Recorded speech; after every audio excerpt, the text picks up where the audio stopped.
Hello my friends, welcome back. Last time I was speaking on the first video I done was called What Happened to Us as Children growing up within our home and environment, and the things that we'd learned through sight and sound. Today we're talking about thinking, the way we'd learned to think, what it's done to us, the damage to us, how we think continuously the same things on a daily basis, and also how we react to our own thinking. Society uses a word like addiction, that I don't agree with. I say we depend on certain things to kill the emotional pain that we're going through. So to me, thinking, if anything is an addiction, it's your thinking, and it's the king of all addictions is thinking.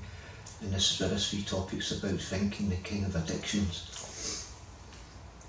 I've learned through being called an addict, alcoholic, and all the horrible words and stigma that comes with that through this word addiction. But really I was struggling with mental health problems, and over the tens of thousands of people I've worked with over 28 years, I've experienced its mental health. Society gave it addiction. But to me, my thinking was my addiction because I'd done it every day. I depended on drugs and chemicals and sex and gambling and retail therapy.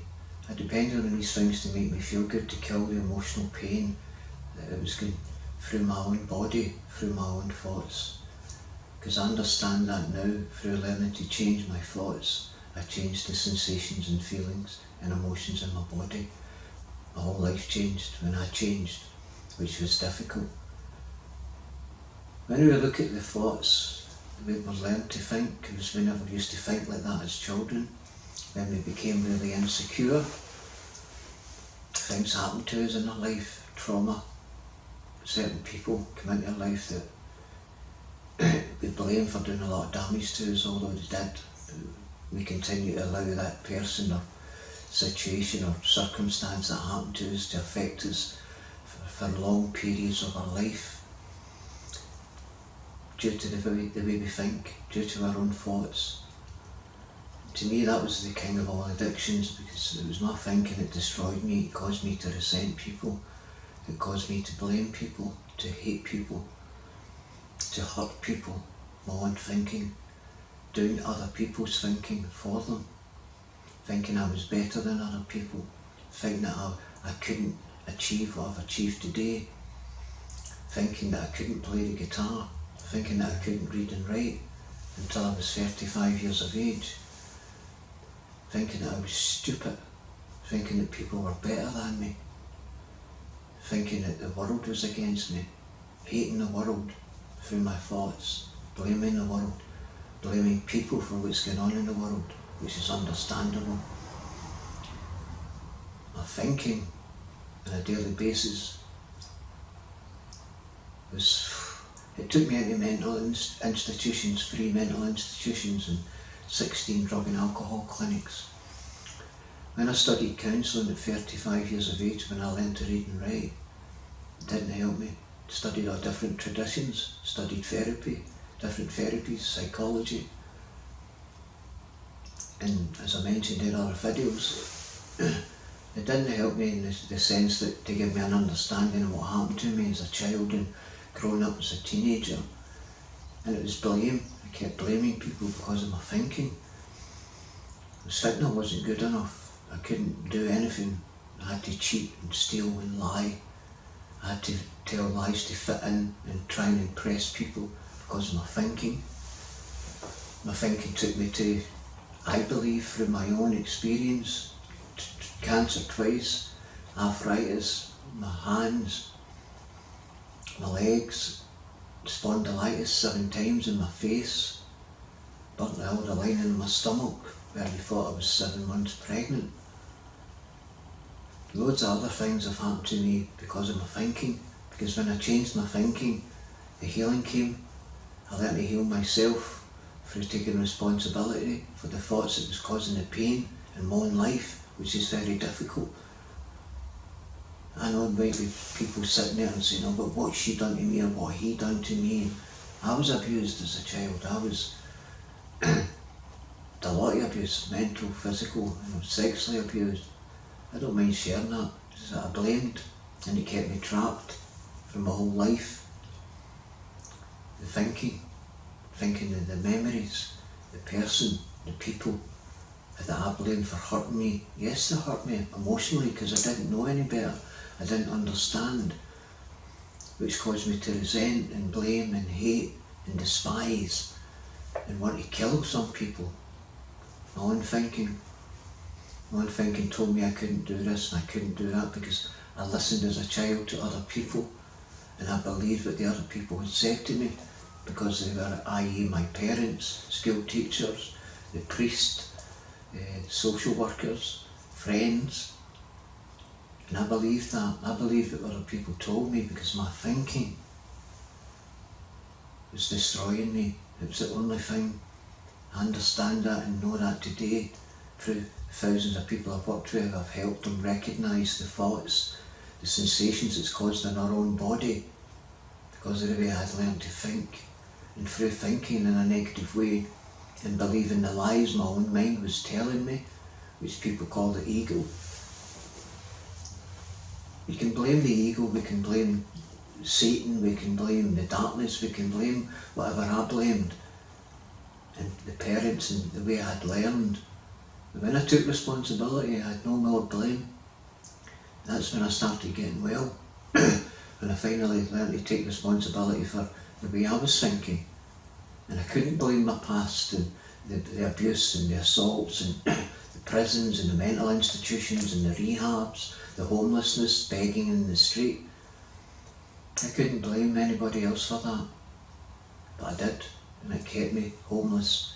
And I lost my son and my wife and my partners and friends through my own thinking. And my thinking caused me to behave in a negative manner because I became suspicious. I didn't trust myself because I didn't trust anybody else. I became paranoid, full of anxiety. I didn't want to get out of the house. My own thinking. There's people who's watching this and listening to this who have experienced what I've experienced.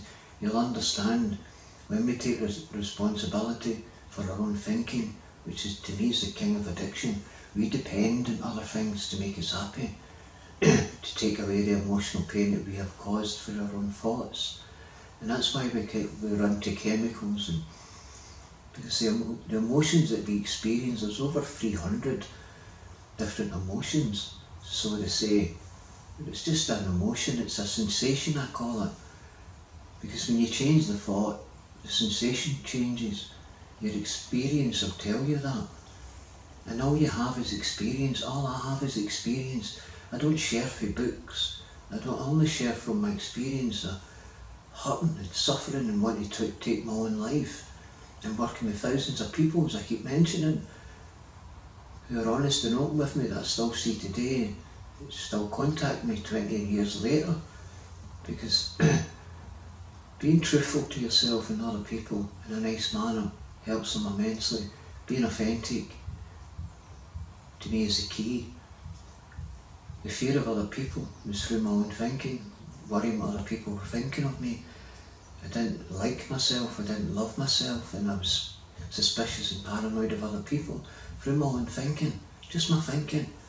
It caused a lot of pain in my body, every part of my body. We know that, even doctors and scientists will tell you negativity doesn't help at all. But I learned to be negative. I lost that innocence as a child, and I started conforming to the ways of the world and doing everything everybody else did so that I could fit in and be liked. That was my thinking that was telling me these things. Please believe me, there's nobody standing there beside us telling us what we should and shouldn't do. They might be doing that, but it's up to us. We have a choice whether we do the things that others want us to do, because we have the fear of saying no. Because we're already doing their thinking for them. And believing that if I say no, then they'll not like me, or they'll think this, or they'll think that. So we become people pleasers. I learn to please other people rather than please myself. And then after I'd pleased the person, I would go away and hurt and punish myself for not being brave or courageous enough just to say, no, I don't want to do it. And I don't need to justify why I said no or why I say yes. I did years ago. Today it's just yes and no. People don't understand that, they don't like that, the honesty, the simplicity of being honest and truthful. And all the hurt came from me not being true to myself. The damage to my body came from me not being true to myself because of my thinking. Please believe me, the thoughts create a horrible, horrible feeling in our body, which scientists and others call feelings and emotions. It's a sensation that can heal you or kill you through your own thinking. We know that. If you look at your friends, and look at who you saw as positive people, get into negative people, it was actually something that happened in our life, a circumstance we've never faced before, a situation, a place, people harming us, abusing us, torturing us, the things that people do through their own thoughts and believing the thinking. Yes, I paid my karma for the wrongs that I've done in my life, and I've made my amends to those that I've wronged. Best amends I made was to myself, to learn to like myself, even for the mistakes I made. Can bring me here today to sit in my house and share in front of a wee camera to help other people. Sharing my experience, I can only give away what I've learned through my own experience. Through that you'll identify, hopefully, the feelings and emotions, triggers that set us off to think in a certain way, and we don't seem to recognise. I need to catch that thought. I need to stop thinking like that and catch it. It might take you an hour, 2 hours a day, but the more you practice challenging yourself, which I'll go into later on, because it's a thought that creates a sensation and an energy. And you know that because you've experienced that, because when you're having happy, kind thoughts, how do you feel inside? How does your body feel when people are saying nice things to you and you're doing a nice deed for someone? How does it make your body feel? How is your thinking? And then when someone wronged you through your expectation of what that person should have done or should not have done, or what that person should have said or not have said, because we all live by a set of standards, values and morals and ethics, which we learned to keep us safe. And we also learned in our own environment, and we expect other people to behave, think and act like us, and when they don't, we get annoyed. But I'll get into that later on as well. Because when we understand through simplicity and honesty, you can change. It's the thinking. We know that. There's been thousands of people throughout the years been telling us, but not explaining. The only thing that keeps you trapped is the fear of letting go, forgiving, which is difficult. To forgive others and to forgive yourself. You have no badness, you have no hurt, no pain in your body. Your body is clear, it's healing now, because we're taking responsibility. And it's down to that forgiveness for not knowing. I know nothing about the universe, I know nothing about the word God. I have not met God. I have not known any human being to have met God, or sat down, maybe had a cup of tea. I know there's something there, powerful. It works through us and in us. And when we go against the love and compassion the way we were born as innocent children, then we hurt. But it's part of a so-called journey that we're on, is to unlearn the things that we learned as children that are prohibiting us and stopping us from loving ourselves and loving other people. Because we blame people for the hurt. I blamed everybody in my past for hurting me in the present, and I had to stop. And I stopped and I changed my thinking and challenged my thinking and understood that I'd learned to think this way, to fit in, to be liked, to try and impress other people. And it was lies I was telling, words coming out of my mouth that you can't see but you can hear. And that's how you know it's an energy inside you that can heal you or destroy us through our fear of other people, which changes our patterns of thinking, where we want to be liked and we want to be loved. Challenge the thoughts. It's the only thing that's ever going to hurt you, and the only person that's ever going to hurt you is you. And that's through the way we think. And we can justify it, dress it up, blame the past, blame people in the past. You will do as I done, my friends, you will stay trapped. You will stay trapped. I know forgiveness is difficult, but it's the key. It's the only way you'll set free. It's like a hook, a fishing hook. And all the perpetrators and all the people we hate are on that fishing hook, but you're on that hook as well, because you feel the pain every time you think about them, see them. Their memories come up, and it's sore, and that fishing hook is sore. And the only way I knew how to get off of that hook was to let the perpetrators off first, and then I could let myself off, and that's what I've done. And there's no more pain anymore. That doesn't mean I send them text messages or Christmas cards. I've just no badness in my heart. I understood why they'd done it, because I understood why I became a thief, a liar, a con man, a drug dealer, a money lender, wanting to be a hard pat person, a gangster as I was in Glasgow, because of the fear of other people. I wanted people to, for a reputation, that would stay clear of me because of my anger and my violence. And it took me a long time to recognise that, and to change the way I think, the way I speak, the way I behave. And it's not hard, it's difficult, because we're going against the grain, we're going against the things that we learned, that we believed to be normal. And that's the way we think, my friends, how we think about ourselves, the lies, how we can do that to ourselves is unbelievable. Bring ourselves down into depression, but we're on medication again, attempted suicides, we've lost friends and family through the thinking. My sister, bless her, took her own life. She had schizophrenia, but there was other things involved in that, and I've lost 4 or 5 friends who've took their own life. It was all through the damage it had done to us as children, and we didn't know how to repair it.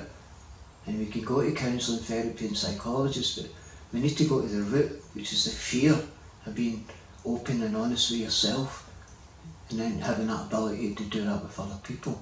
And that comes when we change our thinking. That's where the healing comes from, when we change our thoughts and take responsibility. And I know it's difficult, but I know you can do it. And I'll come back again with another wee short video, but please try and take on board that the only thing that's ever going to hurt you is the way we think. Stop doing other people's thinking for them. We can't see, and people haven't got glass heads, we can't see what they're thinking. We need to learn compassion, and first of all it's to ourselves. We were born with compassion, we were born in the truth, because children always speak the truth. We didn't know what lies was until we learned them. So we need to stop lying to ourselves through our own thinking and take responsibility. And I know you'll do it, because I've done it and thousands of other people do it. Challenge it, challenge yourself. You'll see what I mean. The courage lies inside you. It's just tapping into that and saying, no more, I've had no more of this. Challenge it, change it. Change your friends, change your playmates, change your play school. Read uplifting books, watch people on YouTube who are spiritually well, and you will see it's all down to the thinking. So for me, thinking is the king of all addictions. Drugs and alcohol and that is a dependency that we depend on to kill the emotions, which is caused by our thinking. I know that would be in 16 drug and alcohol clinics throughout my life. When I changed my thinking, I'm 28 years coming up, I've never bothered with it. I've lost my closest best friends, my grandpa, my mum, my dad, my sister, my brother. They've all went before me, but I talk to them, I see them, and I feel them, and that's how I know there's something there greater than me, but I know nothing of. I just feel, and that's all I've experienced. And I thank you so much for listening in, and I hope that wee video helped you, and I'll come back to you later on with some more in my journey, my experience of working with others, and their experiences that they've shared with me. So thank you kindly for listening, thank you kindly for watching. Namaste, my friends, peace, thank you all, and have a lovely time. I'll speak soon. Thank you.